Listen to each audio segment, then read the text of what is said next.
میرے دوستو، دنیا کی ساری نعمتیں جانے والی ہیں. ہم اپنے ہاتھوں سے کتنے روز قبروں میں دفناتے ہیں. وہ اپنے ساتھ 2 گز کفن کا ٹکڑا، 13 لباس ہوگا، یہی 2 گز کفن کا ٹکڑا لے کر جاتا ہے. اور اللہ تعالیٰ قیامت کے دن فرمائیں گے کہ اے میرے بندو، اے لوگو، تمہیں میں نے جیسا پیدا کیا تھا ویسے ہی تم میرے پاس آئے. وَتَرَكْتُمْ مَا خَوَّلْنَاكُمْ وَرَاءَ ظُهُورِكُمْ. ننگے پیدا کیا تھا، ننگے آئے. کہاں ہیں وہ دولتیں؟ کہاں ہیں وہ کوٹھیاں؟ کہاں ہیں وہ بنگلے؟ کہاں ہے وہ مارکیٹیں؟ کہاں ہے وہ تجارت؟ کہاں ہے وہ بینک بیلنس؟ کہاں ہے تمہارے بیوی بچے؟ کہاں ہے تمہارا خاندان؟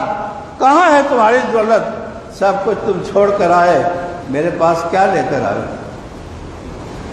اور عجیب بات ہے، جب آدمی مرتا ہے نا، بڑی توجہ کی بات ہے، جب آدمی مرتا ہے تو رشتہ دار کہتے ہیں کیا چھوڑ کر گیا، اور فرشتے کہتے ہیں کیا لے کر آیا. یہ 2 سوال. کیا چھوڑ کر گیا؟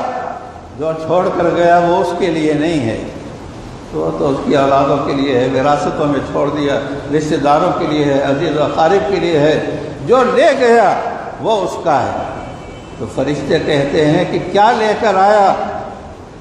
کہاں ہے نماز؟ کہاں ہے روزہ؟ کہاں ہے حج؟ کہاں ہے زکوٰۃ؟ کہاں ہے تقویٰ؟ کہاں ہے قرآن؟ کہاں ہے ذکر؟ کہاں ہے فکر؟ کہاں ہے تعلق اللہ تعالیٰ کے ساتھ؟ تعلق کہاں ہے؟